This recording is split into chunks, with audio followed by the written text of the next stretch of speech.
ಎಲ್ಲರಿಗೂ ನಮಸ್ಕಾರ. ಸಂಕ್ರಾಂತಿ ಹಬ್ಬದ ಹಾರ್ದಿಕ ಶುಭಾಶಯಗಳು. ಸಂಕ್ರಾಂತಿ ಹಬ್ಬದ ದಿನ ಈ ಥರ ಒಂದು ವಿಡಿಯೋ ಮಾಡೋ ಪರಿಸ್ಥಿತಿ ಬರುತ್ತೆ ಅಂತ ನನಗೆ ಗೊತ್ತಿಲ್ಲ. ಯಾಕಂತಂದರೆ ನನ್ನ 3 ವರ್ಷದ ದುಃಖ ನೋವು ಯಾರ ಹತ್ರನೂ ಹೇಳ್ಕೊಳಕ್ಕಾಗದೆ, ಯಾರ ಹತ್ರನೂ ಕೂಡ ಶೇರ್ ಮಾಡ್ಕೊಳಕ್ಕಾಗದೆ ನನ್ನಲ್ಲೇ ನಾನು ಇಟ್ಕೊಂಡು ತುಂಬ ಹೋರಾಡ್ತಾ ಇದ್ದೆ. ನಾನು, ನನ್ನ ತಂದೆ ತಾಯಿ 3 ಜನ ತುಂಬ ಹೋರಾಡ್ತಾ ಇದ್ವಿ. ಅದು ಬರ್ತಾ ಬರ್ತಾ ಅತಿರೇಕಕ್ಕೆ ಹೋಗ್ತಾ ಬಂತು. ಆ್ಯಂಡ್ ಈ ಒಂದು ಬೆಟ್ಟಿಂಗ್ ಆ್ಯಪ್ ಅಂತ ಏನು ಹೇಳ್ತಾರೆ, ಇದರಿಂದ ಎಷ್ಟೋ ಫ್ಯಾಮಿಲಿಗಳು ರೋಡ್ಗೆ ಬಂದಿದೆ, ಎಷ್ಟೋ ಫ್ಯಾಮಿಲಿಗಳು ಜೀವಗಳನ್ನ ಕಳ್ಕೊಂಡಿದೆ. ನನ್ನ ಫ್ಯಾಮಿಲಿನೂ ಕೂಡ ಅದರಲ್ಲಿ ಒಂದು ಅಂತ ನಾನು ಹೇಳ್ತೀನಿ. ಯಾಕಂತಂದರೆ ನಾನು ನನ್ನ ತಂಗಿ ಆಲ್ಮೋಸ್ಟ್ ಸಪ್ರೇಟಾಗಿ 3 ಇಯರ್ಸ್ ಆಯಿತು. ಯಾರ ಸಂಪರ್ಕದಿಂದ ನಾವು ಒಂದು ಹೇಳ್ತಾರಲ್ಲ ಸಹವಾಸ ದೋಷ ಅಂತ, ಸಂಪರ್ಕ ಮಾಡಿಕೊಂಡು ಏನೋ ಮಾಡ್ತೀನಿ ಅಂತ ಅದೆಲ್ಲ ಮಾಡ್ಕೊಂಡು ಅವ್ರವ್ರು ಮಾಡಿಕೊಂಡು ಆಕೆನೂ ಕೂಡ ಅದರಿಂದ ಹೊರಗೆ ಬರೋಕ್ಕಾಗದೆ ಮನೆಯಿಂದನೂ ಹೊರಗೆ ಹೋಗಿ ಆಕೆಗೂ ಅವರೆಲ್ಲ ತುಂಬ ಹಿಂಸೆ ಮಾಡಿ ಒಂದಿನ ಒಬ್ಬರು ಸ್ನೇಹಿತರ ಮುಖಾಂತರ ಹಿಂಗೆ ಆಗ್ತಿದ್ದಾವೆ, ಹಿಂಗೆ ಮಾಡ್ತಿದ್ದಾಳೆ ಅಂತ ಗೊತ್ತಾದಾಗ ಕೇಳಿದಾಗ, ಇಲ್ಲ ನಂಗೆ ಈ ಥರ ತುಂಬ ಹಿಂಸೆ ಮಾಡ್ತಿದ್ದಾರೆ, ಇಷ್ಟೆಲ್ಲ ಈ ಥರ ನಾನು ಹಿಂಗೆ ಬೆಟ್ಟಿಂಗ್ ಆ್ಯಪಲ್ಲಿ ಕಳ್ಕೊಂಡಿದ್ದೀನಿ. ಹಾಗೆ ನಾನು ಇಂಡಸ್ಟ್ರಿನಲ್ಲಿ ಇಷ್ಟು ವರ್ಷ ಕೆಲಸ ಮಾಡಿರೋದಿರ್ಬೋದು, ಅಪ್ಪ ಒಂದು ಗೌರ್ಮೆಂಟ್ ರಿಟೈರ್ಡ್ ಆಫೀಷಿಯಲ್, ಅವರು ಎಲ್ಲನೂ ನೀರಿನಲ್ಲಿ ಹೋಮ ಹಾಕಿದಂಗೆ ಒಂದು ಬೆಟ್ಟಿಂಗ್ ಆ್ಯಪನ್ನು ಮಾರಿಗೆ ಬಲಿ ಆಗಿದೆ ನಮ್ಮ ಫ್ಯಾಮಿಲಿ. ಇದನ್ನ ಎಲ್ಲೂ ಹೇಳೋಕ್ಕಾಗದೆ 3 ವರ್ಷದಿಂದ ನಾವು ತುಂಬಾನೇ ನನ್ನ ಮನಸ್ಸಲ್ಲೇ ಇಟ್ಕೊಂಡಿದ್ದೆ. ಎಲ್ಲರೂ ಕೇಳ್ತಿದ್ರು, ಯಾಕೆ ಫೋಟೋ ಹಾಕ್ತಲ್ಲ, ಏನು ಆಗ್ತಲ್ಲ, ಎಲ್ಲಿ ಹೋದ್ರು, ಏನು ಇರ್ತ ಅಂತ. ಏನಂತ ಹೇಳೋಕ್ಕಾಗತ್ತೆ, ಜೊತೆಯಲ್ಲಿ ಇರಲಿಲ್ಲ ನಾವು. ಹಾಗಾಗಿ ನಮ್ಮ ಪಾಡಿಗೆ ನಾವಿದೆ. ಆಕೆನೂ ಕೂಡ ನಾನು ಯಾವುದೇ ಕಾರಣಕ್ಕೂ ನನಗೆ ಆಗಿರೋ ಅನ್ಯಾಯ ನನಗಿದು, ನಾನು ಇದನ್ನೆಲ್ಲ ಕ್ಲಿಯರ್ ಮಾಡಿಕೊಂಡೆ ನಾನು ಬರ್ತೀನಿ ಅಂತಲೂ ಕೂಡ ಆಕೆನೂ ಹೊರಗಡೆ ಇರೋದ್ರಿಂದ ನನಗೆ ಇತ್ತೀಚಿನ ದಿನಗಳಲ್ಲಿ ನನಗೆ ಅನಾಮಧೇಯ ನಂಬರ್ಗಳಿಂದ ಕಾಲ್ಸು, ಮೆಸೇಜು, ಸೋಷಿಯಲ್ ಮೀಡಿಯಾದಲ್ಲಿ ಯಾವ್ದಾದ್ರು ನನ್ನ ಒಂದು ಕೆಲಸದ ಸಲುವಾಗಿ ಫೋಟೋಸ್ ಎಲ್ಲ ಹಾಕಿದ್ರೆ ತುಂಬ ಕೆಟ್ಟದಾಗ ಕಮೆಂಟ್ ಮಾಡ್ತಾ ಇದ್ರು. ಆಮೇಲೆ ಒತ್ತಲ್ಲೆಲ್ಲ ಕಾಲ್ಸ್ ಬರ್ತಾ ಇತ್ತು. ನಾನು ಮಾತಾಡಿ ಯಾರು ಏನು ಅಂತ ಕೇಳಿದಾಗ ಹಿಂಗೆ ಮಾತಾಡ್ತಾ ಇರೋ, ನನಗೆ ದಯವಿಟ್ಟು ಇದು ನನಗೆ ಸಂಬಂಧ ಇಲ್ಲ.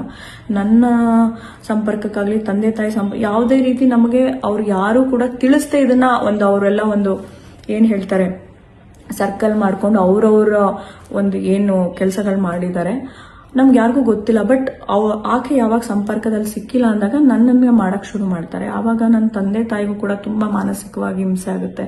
ನಾನಿಲ್ದೇ ಇರೋ ಟೈಮಲ್ಲಿ ಮನೆ ಹತ್ರ 3-4 ಜನ ಬರೋದು, ಕೇಳೋದು, ಇದೆಲ್ಲ ತುಂಬಾ ಅತಿರೇಕಕ್ಕೆ ಹೋದಾಗ ಸುಮಾರು ಸತಿ ನಾನು ಬ್ಲಾಕ್ ಮಾಡಿದ್ದೀನಿ, ಸುಮಾರು ಸತಿ ಇಗ್ನೋರ್ ಮಾಡಿದ್ದೀನಿ, ಡಿಲೀಟ್ ಮಾಡಿದ್ದೀನಿ. ನನ್ನ ಎಷ್ಟೋ ಜನ ಮಾಧ್ಯಮ ಸ್ನೇಹಿತರಿಗೂ ಕೂಡ ನಾನು ಇದನ್ನ ಶೇರ್ ಮಾಡ್ಕೊಂಡಿದ್ದೀನಿ. ಅವರೆಲ್ಲ ಬಿಟ್ಬಿಡಿ, ಇಗ್ನೋರ್ ಮಾಡಿ, ಲೀಗಲಿ ನಿಮ್ದು ಯಾವುದು ಕೂಡ ಏನು ಬರಲ್ಲ ಅಂತ ಹೇಳಿದ್ದು ಉಂಟು. ಹಾಗಾಗಿ ನಾನು ಇಗ್ನೋರು ಕೂಡ ಮಾಡಿದ್ದೆ. ಬಟ್ ಆ ಒಂದು ನೋವು, ಆ ಒಂದು ಹಿಂಸೆನಲ್ಲೇ ಇದ್ವಿ ನಾನು, ನನ್ನ ತಂದೆ ತಾಯಿ. ಯಾಕಂದ್ರೆ ನಾನು ಒಬ್ಳೆ ಹೊರಗಡೆ ಹೋದಾಗ ನನಗೇನಾದ್ರೂ ಆಗಿ ನಾನು ಈ ಮಾನಸಿಕವಾಗಿ ಕುಗ್ದ್ರೆ ನನ್ನ ತಂದೆ ತಾಯಿ ನೋಡ್ಕೊಳ್ಳೋರು ಯಾರು. ಹಾಗಾಗಿ ಇದು ಅತಿರೇಕಕ್ಕೆ ಹೋದಾಗ ನಾನು ಕಮಿಷನರ್ ಆಫ್ ಪೊಲೀಸ್ ಅವ್ರಿಗೆ ಮೊರೆ ಹೋಗಿ ನನ್ನ ಕಂಪ್ಲೇಂಟ್ನ ಲಾಡ್ಜ್ ಮಾಡಿದ್ದೀನಿ. ಯಾರ್ಯಾರಿಂದ ನಾನು ಯಾರೇ ಒಬ್ರು ವೈಯಕ್ತಿಕವಾಗಿ ಹೆಸರು ತಗೋಬೇಕು ಅನ್ನೋ ಉದ್ದೇಶ ಇಲ್ಲದೆ ಯಾರ್ಯಾರು ನನಗೆ ಮಾಡಿದ್ರು ಅವ್ರಗಳದು ಕೂಲಂಕುಷವಾಗಿ ಅವ್ರು ಯಾರ ನಂಬರ್ಸು, ಮೆಸೇಜಸ್ ಅದನ್ನು ಪ್ರತಿಯೊಂದು ವಿತ್ ಸ್ಕ್ರೀನ್ಶಾಟು ನಾನು COPಗೆ ನಾನು ಸಬ್ಮಿಟ್ ಮಾಡಿದ್ದೀನಿ. ನನಗೆ ಇದರಿಂದ ಜಸ್ಟಿಸ್ ಬೇಕು ಮತ್ತು ನನಗೆ ನನ್ನ ತಂದೆ ತಾಯಿಗೆ ಇದರಿಂದ ರಿಲೀಫ್ ಬೇಕು ಅಂತ ನಾನು ಕೇಳ್ಕೊತೀನಿ. ಆ್ಯಂಡ್ ಇದು COP ಅಂಡರ್ ಇರೋದ್ರಿಂದ ಅವ್ರು ಇದನ್ನ ತನಿಖೆ ಮಾಡಿ ಇದಕ್ಕೆ ಏನು ಜಸ್ಟಿಸ್ ಮಾಡಿಕೊಡ್ತಾರೆ ಅಂತ ನನಗೆ ತುಂಬ ನಂಬಿಕೆ ಇದೆ. ಆ್ಯಂಡ್ ಅದನ್ನು ಹೊರತುಪಡಿಸಿ ನನ್ನ ಕರ್ನಾಟಕ ಜನತೆಗೆ ಮತ್ತು ಪ್ರತಿಯೊಬ್ಬರಿಗೂ ರಿಕ್ವೆಸ್ಟ್ ಮಾಡೋದು, ಆ್ಯಂಡ್ ಪ್ರತಿಯೊಬ್ಬರಿಗೂ ಹೇಳೋದು, ಯಾರು ಕೂಡ ಬೆಟ್ಟಿಂಗ್ ಆ್ಯಪ್ ಅನ್ನೋ ಮಾರಿನ ಎಲ್ಲೂ ಪ್ರಮೋಟ್ ಮಾಡಬೇಡಿ ದಯವಿಟ್ಟು. ಇದರಿಂದ ಎಷ್ಟೋ ಜನ ಫ್ಯಾಮಿಲಿಗಳು ರೋಡ್ಗೆ ಬಂದಿದೆ, ಎಷ್ಟೋ ಜನ ತಂದೆ ತಾಯಿ ಕಳ್ಕೊಂಡಿದ್ದಾರೆ, ಮಕ್ಕಳು ಕಳ್ಕೊಂಡಿದ್ದಾರೆ, ಗಂಡ ಹೆಂಡತಿ, ಈ ಥರ ಎಷ್ಟೋ ಫ್ಯಾಮಿಲಿಗಳು ಚಿತ್ರ ಆಗಿದೆ. ಇದಕ್ಕೆ ಸಪೋರ್ಟ್ ಮಾಡೋ ವ್ಯಕ್ತಿಗಳು ಸುತ್ತಮುತ್ತನೇ ಇದ್ದು ಕೂಡ ಇನ್ನೋಸೆನ್ಸ್ನ ಯೂಸ್ ಮಾಡಿಕೊಂಡು ಆ ಫ್ಯಾಮಿಲಿನ ಡೆಸ್ಟ್ರಾಯ್ ಮಾಡ್ತಿದ್ದಾರೆ. ಸೊ ಹಾಗಾಗಿ ಇವತ್ತು ನನ್ನ ಫ್ಯಾಮಿಲಿ ಈ ಥರ ಆಗಿದೆ. ನಾನು ನನ್ನ ತಂಗಿನ ಕಳ್ಕೊಂಡಿದ್ದೀನಿ 3 ವರ್ಷದಿಂದ, ನನ್ನ ತಂದೆ ತಾಯಿ ಅವ್ರ ಮಗಳನ್ನ ಕಳ್ಕೊಂಡಿದ್ದಾರೆ. ಅಂದರೆ physically she is alive but we are not together. ಈ ನೋವನ್ನ ನಾನು ನನ್ನಲ್ಲೇ ಇಟ್ಕೊಂಡು ಇದು ಅತಿರೇಕಕ್ಕೆ ಹೋದಾಗ ಕಂಪ್ಲೇಂಟ್ ಕೊಡುವಂತಹ ಸನ್ನಿವೇಶನ ಬಂತು. ನನಗೆ ತುಂಬ ಮಾನಸಿಕವಾಗಿ ಕುಗ್ಸೋವಂಥ ಪ್ರಯತ್ನ ಮಾಡಿದ್ದಾರೆ. ಹಾಗಾಗಿ ನಾನು ಕಮಿಷನರ್ ಆಫ್ ಪೊಲೀಸ್ಗೆ ನಾನು ಕಂಪ್ಲೇಂಟ್ ಕೊಟ್ಟಿದ್ದೀನಿ. ಆ್ಯಂಡ್ ನನಗೆ ಇದಕ್ಕೆ ನ್ಯಾಯ ಸಿಗುತ್ತೆ ಅಂತ ಅನ್ಕೊಂತೀನಿ. And I request government of Karnataka, please ಇದಕ್ಕೊಂದು ಶಾಶ್ವತ ಪರಿಹಾರ ದಯವಿಟ್ಟು ಕೊಡಿ. ಯಾಕಂತಂದರೆ ನಮ್ಮ ಫ್ಯಾಮಿಲಿಗೆ ಆಗಿರೋಂಗೆ ಯಾವ ಫ್ಯಾಮಿಲಿಗೂ ಆಗಬಾರ್ದು.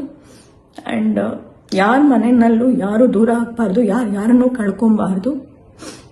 It's my humble request and I need justice. Who's coming ನನ್ನ ಯಾರ್ಯಾರು ಕಮೆಂಟ್ಸ್ ಮಾಡ್ತಾರೆ ಅನ್ನೆಸೆಸರಿ ನನ್ನ ಕಾಂಟ್ಯಾಕ್ಟ್ ಮಾಡ್ತಿದ್ದಾರೆ ಅವ್ರಿಗೆಲ್ಲ ದಯವಿಟ್ಟು ನನಗೆ ಇದರಿಂದ ಮುಕ್ತಿ ಬೇಕು. ನನ್ನ ತಂದೆ ತಾಯಿ ತುಂಬ ವಯಸ್ಸಾಗಿರೋರು, ಬಿಕಾಸ್ ನಾನು ಅವ್ರನ್ನ ನೋಡ್ಕೊಳ್ಬೇಕು. ಹಾಗಾಗಿ ನಾನು ಹೇಳೋವಂಥ ಪರಿಸ್ಥಿತಿ ಹಬ್ಬದ ದಿನ ಬಂದಿದೆ. But it's okay, never mind. ಎಲ್ಲದಕ್ಕೂ ಒಂದು ಅಂತ್ಯ ಅಂತ ಇರುತ್ತೆ. ಸೊ ನಾನು 3 ವರ್ಷದಿಂದ ಇಟ್ಕೊಂಡಿದ್ದಂಥ ನೋವು ಕಷ್ಟನ ನಾನು ಇವತ್ತು ಫಾರ್ ದ ಫಸ್ಟ್ ಟೈಮ್ ನಾನು ಹೊರಗಾಗ್ತಾ ಇದ್ದೀನಿ. ಸೊ ಜೈ ಹಿಂದ್, ಜೈ ಕರ್ನಾಟಕ ಮಾತೆ.